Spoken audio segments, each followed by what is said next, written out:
Amén. Pues he titulado este mensaje, si empiezo así no se me olvida el título. He titulado el mensaje para cerrar esta serie, ¿qué pienso de Dios? Es interesante que meditemos y observemos y seamos un poquito introspectivos en esta tarea de encontrar qué pensamiento tengo yo de Dios. Cuando conocemos a alguien, no personalmente, cuando conocemos a alguien, pues a lo mejor por carta, imagínate, los jóvenes están diciendo, ¿qué es eso?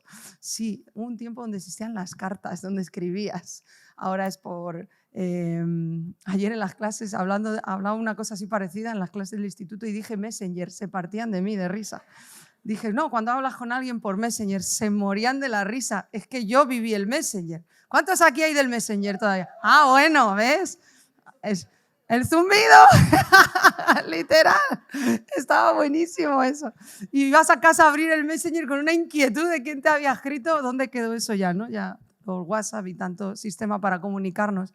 Pero cuando conoces a alguien no personalmente y pues por carta, por redes sociales, te haces una idea de cómo es alguien. Te haces un pensamiento de cómo es esa persona, quizás por sus reacciones, por cosas que ha comentado, por cosas que ha visto, por a veces prejuicios que también nos montamos. ¿Te ha pasado alguna vez tener prejuicios sobre alguien y luego conocerle y que se te caigan y que digas, wow, es que realmente no era como yo pensaba, ¿no? Y así somos, y todo lo que traemos en nuestra mente, todo lo que la educación, todo lo que como vemos la vida influye en la idea que yo me monto de alguien. Pero cuando yo esa persona que he conocido a la lejanía, por las redes o por como sea, cuando la conozco en persona, es cuando realmente empiezo a saber cómo es esa persona. Cuando yo dedico tiempo a escucharle o a escucharla, cuando yo dedico tiempo a estar, a ver sus reacciones, a ver cómo piensa, a ver cómo hace, entonces realmente conozco a esa persona. La opinión que teníamos antes de esa persona, pues como digo, está muy adulterada, muy mezclada con un montón de conceptos míos sobre ese tipo de personas, sobre la vida, etcétera, etcétera. Pero cuando yo me paro con una persona realmente a conocerlo, es que descubro cómo es alguien. Así nos pasa en nuestro conocimiento con Dios, en ver cómo es Dios, en nuestro pensamiento sobre quién es Dios. Normalmente, y la semana pasada tocábamos un poquito sobre esto, hablando de la paternidad, ¿verdad? De los papás, cómo afecta a nuestra vida a la hora que conocemos a Dios como Padre. Y depende del padre que hemos tenido, eso nos lleva a tener una visión de la paternidad de Dios, que luego Dios tiene que sanar y colocar y restaurar. Pero si he tenido un padre muy estricto, normalmente voy a ver a Dios como padre, pues como ese padre, ¿no? Con el dedo acusador, de lo que haces lo pagas, ¿no? La que hiciste la pagas. O si he tenido un padre muy permisivo, pues lo contrario, ¿no? Voy a ver a Dios como a Dios Padre, como ese Papá Noel, que lo único que me acerco a él es porque tiene muchos regalos para darme, ¿no? Eso afecta. Y al último, el ver a Dios está cuando no hemos pasado por un tiempo donde salga todo ese conocimiento que nosotros tenemos adulterado y mezclado con un montón de conceptos propios. Al ver a Dios no vamos a verle realmente en su naturaleza, en cómo es Él. Eso va a estar muy contaminado por lo que yo traigo. Necesitamos sacar y soltar eso, reconocer que mi mente y mi conocimiento está mezclado con un montón de cosas y yo necesito sacar eso y meterme a conocer quién realmente es Él. Por eso he dado este título para este cierre de esta serie de adoración. ¿Qué pienso yo de Dios? Porque la verdadera adoración se basa en el entendimiento correcto de la naturaleza de quién es Dios. La verdadera adoración no se basa en el conocimiento que yo creo que así es Dios, que yo por mi filtro, por el filtro de mis pensamientos, por el filtro de mis experiencias, yo tengo una idea de cómo es Dios y a través de ese filtro lo veo, pero eso no me permite que de mi corazón salga una expresión genuina de adoración, porque la expresión genuina de adoración viene de conocerlo a Él, de ver su naturaleza, de ver quién es Él. Hay un versículo que con eso también arrancábamos la serie, no sé si recuerdas, ya hace creo que 3 meses que empezamos la serie, pero hay un versículo en Romanos 12:1 que espero que os lo sepáis, sobre todo los de discipulado. La mañana, en la primera, así un poco chuchurrío, así que por favor, si no queréis que Michael y Zaida os pongan un trabajo extra para aprender de nuevo Romanos 12, a ver si os sale ahora, ¿ok? ¿Cómo es Romanos 12:1? A ver, esos discípulos que se lo aprenden Romanos 12 entero. Venga, os doy la pista de las primeras. Os ruego...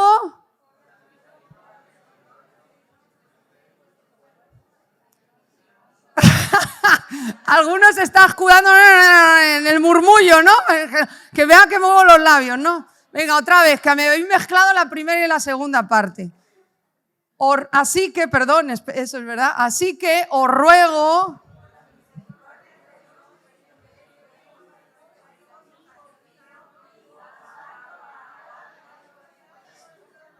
Mejor, mejor. Oye, esto es mejor que la primera, ¿eh? Los de la primera ha sido un suspenso. Un aplauso para vosotros. Ese versículo con que arrancábamos la serie también lo citábamos, nos da esta clave. Nos da la clave de cómo el conocimiento de quién es Dios nos lleva a adorar. Porque el versículo ahí Pablo nos está enseñando ese culto racional que dice ese versículo. El culto racional es lo natural, lo normal, lo lógico de alguien, la expresión de adoración, que es lo que ese versículo habla de adoración, habla de un sacrificio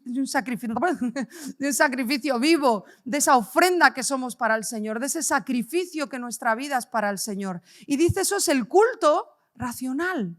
Es el culto lógico, es la respuesta lógica de una vida. ¿Cómo empieza el versículo? Que ha conocido las misericordias de Dios. Los que han conocido las misericordias de Dios, es lógico, es racional, es natural que su vida sea una expresión de adoración, que su vida sea un sacrificio vivo. Ese versículo es la muestra de la adoración en el Nuevo Testamento. Somos nosotros ese sacrificio. Y es lógico cuando hemos conocido quién es Dios. Es natural cuando hemos conocido quién es Dios. Ahora que estamos acabando esta serie, porque yo pensaba y digo, ¿qué sería lo mejor para poder cerrar esta serie? Porque hemos aprendido sobre el concepto de adoración, ¿sí o no? ¿Cuántos han aprendido en esta serie más sobre adoración? Sí, ¿verdad? Hemos aprendido sobre lo que es la adoración, hemos aprendido el concepto de adoración. Ahora nos toca ponerlo en práctica. Pero yo pensaba, digo, para cerrar, no podemos quedarnos con la idea de que adoración es un botón que yo me doy, es una automotivación que yo tengo, voy a adorar. No hay un botón ni hay un pensamiento que a mí me diga, venga, Marta, vas a adorar. No, este versículo nos lo enseña y con eso quiero cerrar. Es conocer a Dios lo que espontáneamente hace que salga de mi vida una adoración.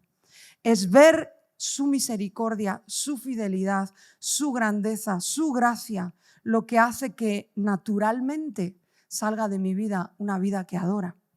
Sí que es verdad que yo tengo que ser intencional, pero no intencional en el sentido de forzarme a adorar, sino intencional en mi enfoque. Porque pues nos desenfocamos muchas veces, en un mismo día, ya no ni en una semana, ¿verdad? En un mismo día, ¿cuántas veces tienes que regresar y, enfócate? Nos desenfocamos en tantas cosas que suceden a nuestro alrededor. Y sí que hay que ser intencionales en el enfoque, en decirnos a nosotros mismos, ojos en Jesús, ojos en Cristo, enfócate en esto, enfócate en el Señor, enfócate en su santidad, enfócate en quién es Él. Pero eso no quiere decir que la adoración sea algo que yo pulso un botón y me esfuerzo a hacerlo. No, es algo espontáneo cuando le conozco a Él. Cuando yo he sabido quién es Él, cuando yo conozco la naturaleza de quién es Dios. Y cuando, como he dicho, primeramente suelto mis propios conceptos, mis propias ideas, que nos lo reconozcamos o no, vemos a Dios y como el título que he puesto, ¿qué pienso de Dios? Cuando no hemos ido a la fuente y a conocer realmente quién es Él, lo que pensamos de Dios está mezclado con un montón de cosas. Mis vivencias, mis pensamientos. Y necesitamos soltar eso y ser como un jarrón vacío donde Él deposita su conocimiento. Pablo, el mismo que expresó estas palabras en Romanos 12, es el que en Filipenses está hablando tan magistralmente del valor que Él da a conocer a Cristo. Él está citando todos los logros que él ha tenido en el capítulo 3. Y tengo estos títulos, y he conseguido esto, y he conseguido el otro. Ahí lo puedes leer. Es una lista larga. Pablo era un tipo importante. Y vengo de esta familia, y vengo de esto otro, y he conseguido todas estas cosas en la vida. Pero él dice, pero nada de eso me vale nada. Todo esto es basura, porque lo más importante para mí es conocerle a Él. El valor que nosotros damos a Dios en nuestra vida es la marca de nuestra adoración. conocer la naturaleza de quién es Dios, soltar nuestro propio conocimiento y que Él nos llene del conocimiento de quién es Él. Mira, no hay mente humana que pueda entender cómo es Dios. Dios es tan infinito, tan grande, tan maravilloso que no hay mente humana que pueda encajonarlo en un concepto. ¿Sí me explico? Podemos comprender, podemos estudiar sus atributos, podemos ver su carácter, pero es tan amplio el conocer a Dios y Pablo lo capturó.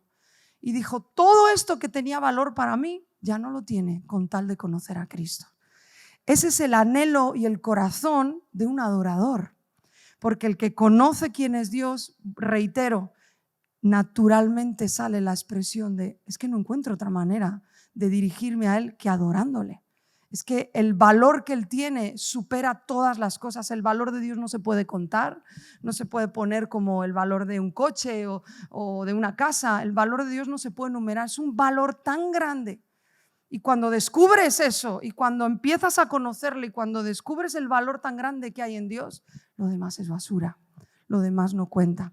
Quiero ir a una historia de la Biblia que está en Segunda de Samuel, a ver si consigo leerla, porque esta Biblia que me he comprado nueva tiene la letra enana, pero enana, o sea, si llego a leer esto, yo creo que mejor pónmela ahí como en la mañana y ahora sí va a llegar mi día donde tenga unas gafas para leer de estas chulas, porque esa letra es imposible de leer. Antes, mientras lo ponen en la pantalla, Segunda de Samuel, capítulo 12, quiero leerte una frase que es de MacArthur. Yo sé que es un autor un poco polémico, pero tiene cosas muy chulas. Y dice así, la adoración es un deseo que consume al hombre al conocer a Dios para darle a Dios todo. O sea, es un deseo, es un anhelo. Cuando le conocemos, espontáneamente eso sale de nuestro corazón. Pero debemos pararnos y la meditación de hoy es, ¿qué pensamos nosotros de Dios? ¿Cuál es nuestro pensamiento? Y Segunda de Samuel capítulo 12, antes de que empecemos la lectura, porque vamos a ir desde el versículo, déjame decirte el versículo, vamos a leer desde el 9, pero te cuento antes, ahí tenlo listo para ir desde el 9, ¿vale? Pero te cuento un poquito la historia. Este es el momento donde el profeta Natán confronta a David por su pecado. Creo que la mayoría conocemos esta parte de la Biblia. Para este instante había pasado aproximadamente más de un año, entre un año y dos, de que David pecó con Betsabé y mató a Urías. Ese era el momento donde la vida de David se metió literalmente en un hoyo. Y él lo habla incluso en los Salmos, lo que ocurrió mientras él estuvo en silencio y no confesó ese pecado. Este es el instante donde Natán llega y enviado de parte de Dios era el profeta, bien familiar y conocido para David, y en vez de llegarle y decirle, que sé que has pecado con Betsabé y sé que has matado a Urías, le cuenta una parábola, la de la ovejita. Yo creo que muchos la conocemos, ¿verdad? Él le dice, mira, hay dos hombres, uno de ellos tiene una oveja como si fuera su mascotita, bien cuidada, bien atendida, la única que tiene. Otro hombre rico con un montón de ovejas, quiere hacer un banquete y en vez de coger de sus ovejas, coge la oveja del que solo tenía una y que la tenía pues como una mascota, muy bien cuidada, la quería mucho, como una hija, creo que dice incluso los versículos que así amaban a la ovejita. Entonces, cuando David escucha esa historia, pensando que era cierta, se pone muy enfadado. Se enoja y lo primero que le dice al profeta Natán, dice, ese hombre es digno de muerte. O sea, imagínate el enojo de David. Claro, David conocía la ley. Al versículo siguiente está explicando y que restituya 4 ovejas. La ley en Levítico decía eso, al que robaba tenía que poner 4 más y restituir. Pero fue tan fuerte su enojo que David fue más allá de la ley y dijo, ese hombre es digno de muerte. Cuando tienen esa conversación, llegamos a donde vamos a empezar a leer ahora. Y este es el momento donde Natán le dice, ese hombre eres tú. Tú robaste una mujer que no te correspondía y cometiste pecado no solo de adulterio, sino de asesinato. Y quiero que ahora mientras leamos esto, no es el centro de lo que voy a hablar, que vamos a hablar después lo que sucede, las consecuencias de eso. Pero quiero que entiendas ahora mientras leemos estos versículos, qué impacto para David escuchar las palabras aquí del profeta Natán, lo que le estaba narrando. Piensa que en medio de este año y pico oscuro en la vida de David, él nunca dejó de amar la gloria de Dios, él nunca dejó de buscar la presencia de Dios y él se seguía agitando su corazón por las cosas de Dios. Lo vemos en su respuesta rápida, cómo él reacciona. Pero vamos a leerlo desde el versículo 9 Ahí sígueme en la lectura. Dice, ¿por qué pues tuviste en poco la palabra de Jehová haciendo lo malo delante de sus ojos? Tú imagínate eso ya, qué impacto era para David escuchar esto. A Urías Eteo heriste a espada y tomaste por mujer a su mujer, y a él lo mataste con la espada de los hijos de Amón. Por lo cual, ahora no se apartará jamás de tu casa la espada, por cuanto me menospreciaste. Qué duro tuvo que ser escuchar esto para David. Me menospreciaste y tomaste la mujer de Urías Eteo para que fuese tu mujer. Así ha dicho Jehová: he aquí yo haré levantar el mal sobre ti de tu misma casa, tomaré de tus mujeres delante de tus ojos, las daré a tu prójimo, el cual yacerá con tus mujeres a la vista del sol. Porque tú lo hiciste en secreto, mas yo haré esto delante de todo Israel y a pleno sol. Si te vas al capítulo 16, esto sucede. A través de Absalón esto pasa. Pero no es el punto en donde me quiero centrar. Entonces dijo David a Natán: pequé contra Jehová. Fíjate la respuesta. O sea, a mí me sigue impactando leer esta respuesta de David. No debatió, no se quiso excusar. O sea, he pecado. O sea, es tan evidente el corazón que aun en medio de esa crisis que David tuvo, que aun en medio de ese momento oscuro, su corazón seguía amando la presencia de Dios. Y fue bien rápido para en este momento reconocer su pecado. Dice, y Natán dijo a David: también Jehová ha remitido tu pecado y no morirás. Y aquí me quiero parar un momento. La ley decía, en Levítico también, que los que adulteraban eran dignos de muerte. La ley decía que se les matara. En este momento, David tiene un reencuentro con la misericordia de Dios. La misma misericordia que momentos antes él no tuvo para el que robó la oveja. Él fue más allá de la ley y Dios a él, aunque le trae un montón de consecuencias, porque así es la gracia de Dios. La gracia de Dios que nos perdona, Dios a través de su gracia nos libra de muchas consecuencias, pero hay otras que Dios nos las deja también para que aprendamos. Y Dios le libró de la consecuencia más fuerte, que era su propia vida. Y aquí él, yo creo que tiene un reencuentro con esa misericordia que él tanto conocía y amaba. Versículo siguiente. Mas por cuanto con este asunto hiciste blasfemar a los enemigos de Jehová, el hijo que te ha nacido ciertamente morirá. Versículo 15. Y Natán se volvió a su casa, el profeta, y Jehová hirió al niño que la mujer de Urías había dado a David y enfermó gravemente. Este es el hijo fruto del pecado de David con Betsabé. Y Dios, hazte cuenta de lo que hemos leído, le había dicho: tu hijo va a morir. Dios lo va a herir y va a morir. Ahora, aquí es donde me quiero centrar. Entonces David rogó a Dios por el niño y ayunó David y entró y pasó la noche acostado en tierra. Y se levantaron los ancianos de su casa y fueron a él para hacerlo levantar de la tierra, mas él no quiso ni comió con ellos pan. Y al séptimo día murió el niño y temían los siervos de David hacerle saber que el niño había muerto, diciendo entre sí: cuando el niño aún vivía, le hablábamos y no quería oír nuestra voz. ¿Cuánto más ahora se afligirá si le decimos que el niño ha muerto? Mas David, viendo a sus siervos hablar entre sí, él entendió que el niño había muerto. Por lo que dijo David a sus siervos: ¿ha muerto el niño? Y ellos respondieron: ha muerto. Entonces David se levantó de la tierra. Fíjate qué rápido David.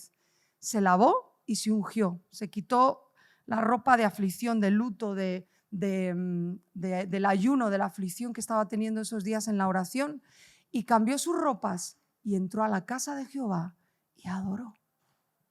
Ahora seguimos leyendo, pero ¿tú entiendes esta parte? O sea, si la Biblia hubiera registrado y David, cuando escuchó la noticia, se quedó en su cuarto por 2 semanas y lloró tristemente y siguió sin comer por 2 semanas, te pregunto, ¿lo hubiéramos entendido, sí o no? Pues claro, como si se queda un mes. Es un hijo. Toda la historia nos da una muestra de cuánto amó David a este hijo. Un niño, no sabemos la edad concreta, pero menos de 1 año. Si la Biblia hubiera registrado que David no levantó cabeza en 1 mes, en 2, y que se quedó sin estar con los demás, sin salir a hablar con los demás, ¿lo hubiéramos comprendido? ¿Sí o no? Sí, hubiéramos dicho: es normal, está en el duelo.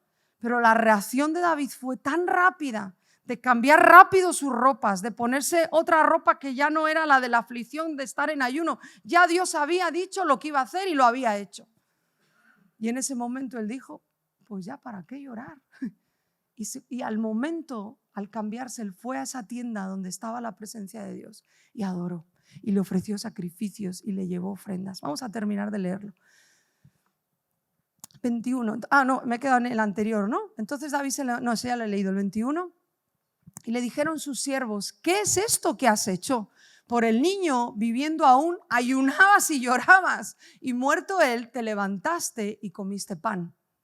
Y él respondió, viviendo aún el niño, yo ayunaba y lloraba, diciendo, y aquí está la clave de lo que vamos a ver hoy, ¿quién sabe si Dios tendrá compasión de mí y vivirá el niño? Pero vamos a terminarlo. Más ahora que ha muerto, ¿para qué he de ayunar? ¿Podré yo hacerle volver? No voy yo a él, mas él volverá a mí. Qué promesa, ¿verdad? Para esos niños no nacidos y los niños, nuestros hijos pequeños. Y consoló David a Betsabé, su mujer. Esta es la primera vez que se nombra a Betsabé como mujer de David. Tú vas a leer todos los capítulos anteriores que se la llama la mujer de Urías, se la llama incluso en algún momento Betsabé, la mujer de Urías, pero esta es la primera vez que la Biblia la registra como la esposa de David. Este es el versículo de la misericordia y la restitución de Dios. Este es el versículo donde la historia cambia. Dios se mostró en toda su misericordia. También antes, ¿no? Pero aquí está la clave. Dice, y llegándose a ella, durmió con ella, y ella le dio a luz un hijo y llamó su nombre Salomón, al cual amó Jehová. Hasta aquí vamos a leer.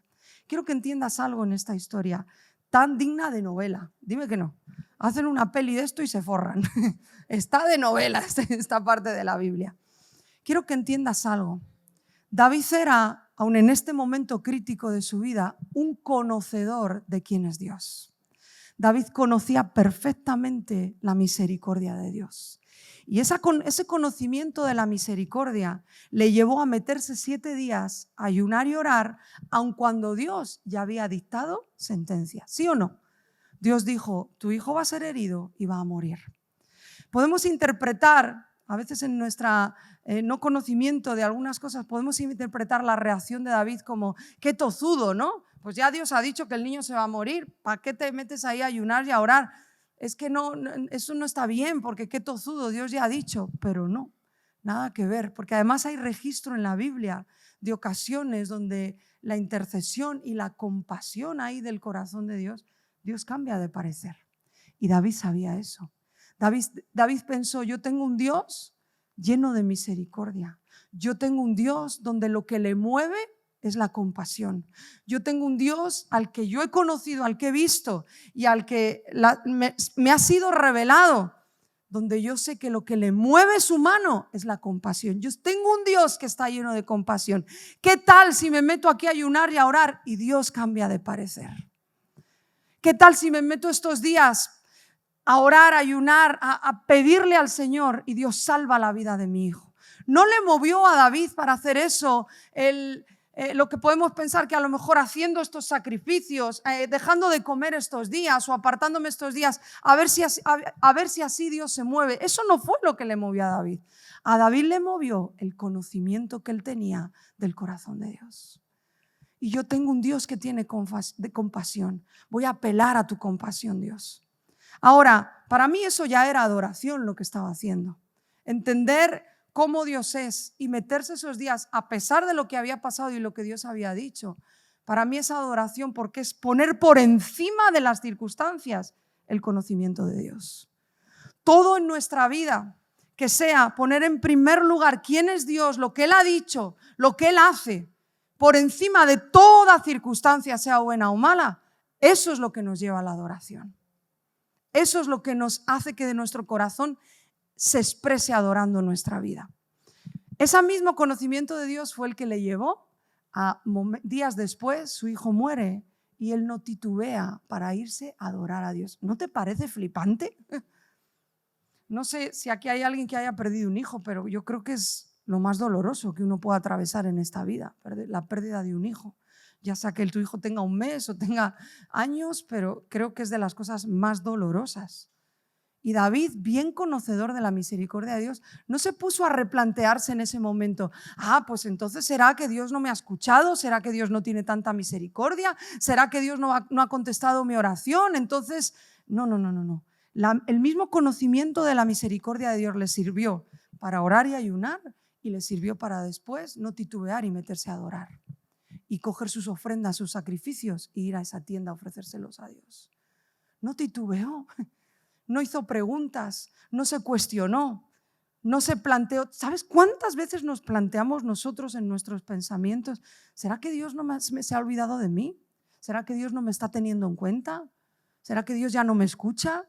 ¿Será que Dios ya no quiere responder mis oraciones? ¿Y sabes lo que evidencia eso cuando tenemos ese tipo de pensamientos? Que hemos llegado a un punto donde las circunstancias nos están dominando y están definiendo quiénes somos, en vez de que quien Dios es, lo que Él dice y lo que Él hace, defina nuestras vidas. Aquí hay dos tipos de vida, hay dos maneras de vivir para el cristiano. Hay una que adora y la otra no, pero solamente hay dos tipos de vida para el cristiano. El que se coloca bajo quién es Dios, bajo esa naturaleza tan increíble que Dios tiene, ese carácter de Dios tan impresionante y que es inmutable. Que esa es de las cosas más asombrosas de Dios, que Dios no cambia. Que Dios pase las cosas que pasen en el mundo, en nuestra vida, alrededor de todo, Él es inmutable y Él es. Y cuando una de las decisiones, como digo, tenemos dos decisiones. Una, ponernos bajo quién es Él. ¿Y sabes qué ocurre cuando te plantas bajo quién es Él y te pones al amparo de quién es Él? Que tu vida la va a definir quién es Él. Eso se trata de que mis decisiones, mi voluntad, cómo yo vaya a ver las cosas, lo que yo vaya a hacer, va a ser definido por quién es Dios. Eso es lo que le estaba pasando aquí a David. Tú no encuentras en todo este pasaje un instante donde las circunstancias le definan. En todo este capítulo 12 tú encuentras Dios y su misericordia definió lo que David era, lo que David hacía y las acciones que él iba a hacer ante cualquier cosa que pasara. ¿Sí o no? No le movió la circunstancia, le movió quién es Dios. Y como digo, tenemos dos posturas en la vida. O me define quién es Dios o me definen las circunstancias. Cuando me definen las circunstancias es que lo que estoy viviendo va a decidir por mí lo que hago, con quién lo hago, a dónde voy, las decisiones que tomo, qué trabajo, etcétera, etcétera, ¿no? Pues llévalo a cada área de la vida. Cuando yo dejo que las circunstancias me definan, es que todavía no he entrado en un conocimiento de quién es Dios. Porque cuando conocemos el valor tan grande que tiene nuestro Dios, cuando sabemos, y David lo sabía, y es muy fuerte la vida de David, en medio de este momento tan triste que estaba viviendo, él no se había desconectado. Yo tengo un Dios de misericordia, yo tengo un Dios compasivo. Y voy terminando. Te digo tres cosas que yo he encontrado antes de leer el otro pasaje que quiero leer. ¿Por qué David conocía que tiene un Dios de misericordia? ¿Por qué vemos a través de su vida entera, ¿no? He escogido este pasaje porque era muy explícito, ¿no? De la adoración que él hizo.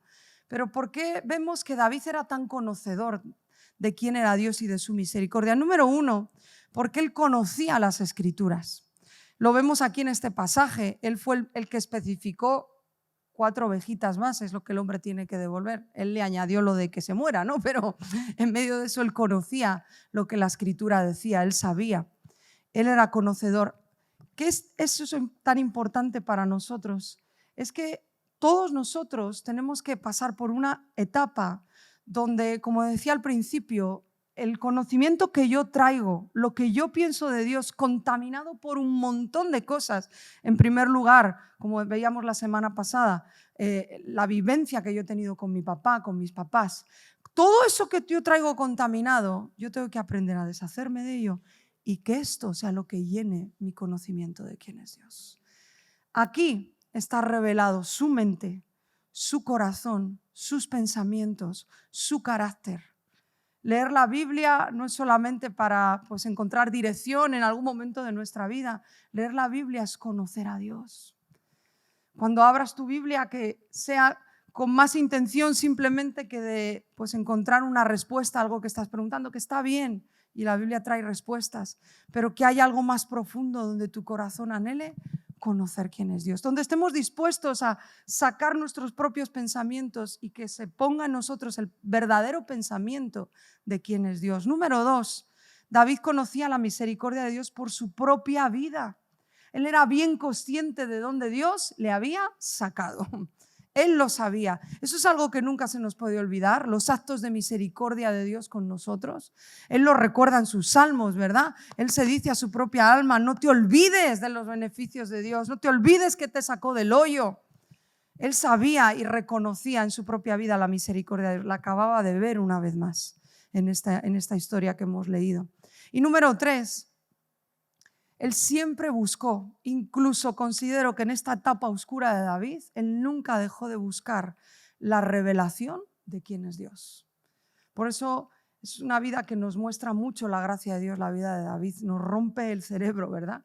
Su vida y cómo Dios se mostró a él. Pero él nunca dejó de buscar una revelación de quién es Dios. Cuando nos paramos a pensar, como el título que he puesto, ¿qué pienso yo de Dios? Es cuando decimos, tengo tanta necesidad de que tú te me reveles. Tengo tanta necesidad de encontrarte aquí, de saber quién eres tú. Claro que luego son nuestras decisiones de bajo quién me pongo. ¿Es tan fácil vivir bajo nuestras circunstancias? Es súper fácil. Pero cuando conoces quién es Él, se vuelve, como hemos dicho, que dicen Romanos, algo natural, algo espontáneo. Yo quiero vivir bajo quién es Él y quiero adorarle. Quiero leerte para terminar Mateo 16, del 13 al 20, si me ayudas, porfa. Mateo 16, esta parte del libro de Mateo es como un clímax en el libro, es como un momento así puntual y muy importante. De hecho, considero que es el clímax de todo el Evangelio de Mateo. Es el momento donde Pedro le reconoce como el Cristo, lo hemos oído muchas veces, pero vamos a leerlo porque me interesa la pregunta que Jesús les hace a sus discípulos. He encontrado en este pasaje que de una u otra manera Dios nos hace esta pregunta a nosotros también. ¿Qué pensamos nosotros de Él? Por eso de ahí viene el título. Y vamos a leer los primeros versículos desde el 13 hasta el 20. Dice, viniendo Jesús a la región de Cesarea de Filipo, preguntó a sus discípulos diciendo, ¿quién dicen los hombres que es el Hijo del Hombre? Hablando de Jesús, Hijo de Hombre, es ese título también. Ellos dijeron, unos dicen que es Juan el Bautista, otros Elías, otros Jeremías y algunos de los profetas. O sea, había de todo, había opiniones para dar y tomar. Y continúa diciendo, y él les dijo, ¿y vosotros quién decís que soy yo? Ahora vamos a la respuesta magistral del Pedro. Aquí es el momento cumbre de su vida, ¿no? Esta respuesta.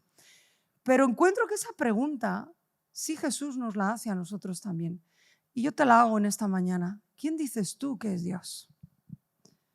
¿Qué es para ti Dios?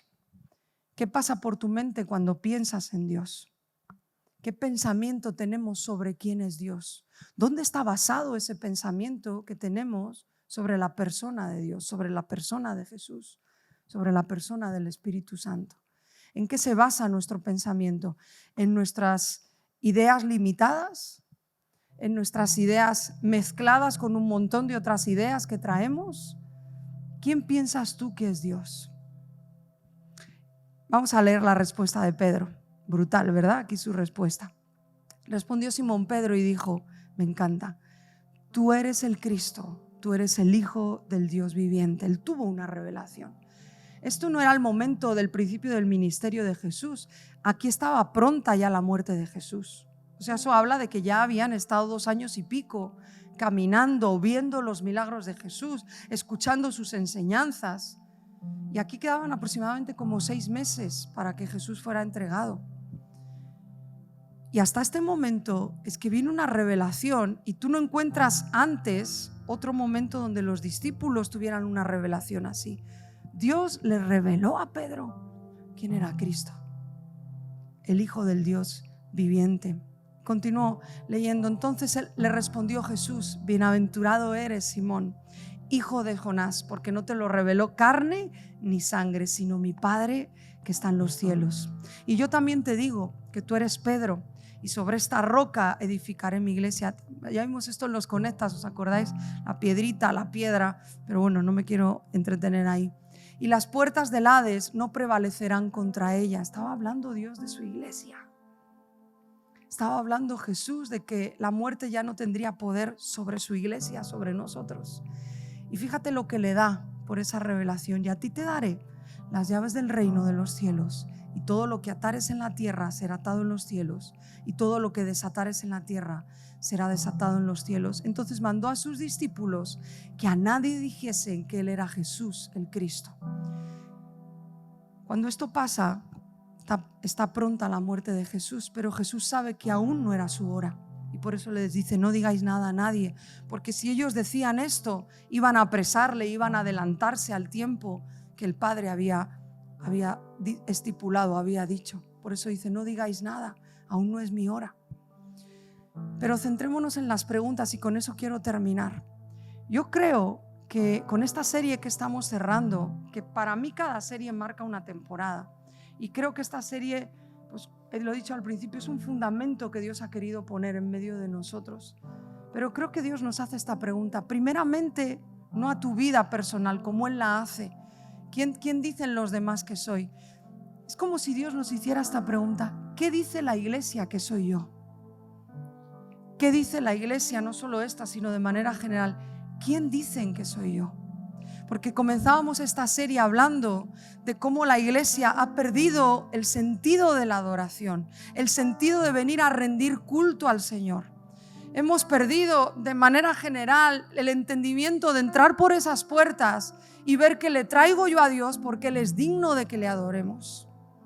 Y eso hace, o muestra más bien, que la iglesia no está con un pensamiento correcto, no tiene un entendimiento correcto de quién es Dios, porque si lo tuviéramos, estaríamos gritando cantos, salmos desde que entramos. Porque cuando la iglesia conoce quién es Dios, conoce su misericordia como la conoció David, conoce el carácter, la naturaleza de Dios, ¿qué otro modo de hablar tú vas a encontrar que todo el tiempo alabándole y adorarle? Porque viste quién es Él y su misericordia permanece. Entonces esa pregunta, imagínate que Dios nos la hace a nosotros hoy y te dice: hijo, hija, ¿qué dice la iglesia de mí? ¿Quién dice que yo soy la iglesia? Podríamos hacer aquí un debate, ¿verdad? Y dar muchas respuestas. Estaría bueno escuchar diferentes pensamientos en cuanto a esto. Pero a modo reflexivo, yo creo que muchos de nosotros responderíamos como le respondieron aquí los discípulos. Unos dicen que eres tal, otros dicen que eres cual, unos dicen que eres un juez severo, otros dicen que eres Aladino, el de la lámpara, que cuando vas tú nos das todo, otros dicen que si haces algo mal Él te castiga, otros dicen que sí o no, no sé si me vas captando. Igual que respondieron sus discípulos, unos dicen que eres Elías, otros dicen que... Habría muchas opiniones hoy que podríamos responder a esa pregunta: ¿qué dice la iglesia de mí? Ahora Jesús lo lleva al plano personal. ¿Y vosotros? ¿Quién decís que soy yo? El momento es magistral, ¿no? Lo que sucede ahí. Pero yo termino con esa pregunta: ¿quién dices tú que es Dios? Porque nuestro conocimiento de Dios, y con esto queremos cerrar hoy, nuestro conocimiento de Dios va a marcar hasta dónde va a llegar nuestra adoración. Cuanto más conocemos de Dios, más alto va nuestra adoración.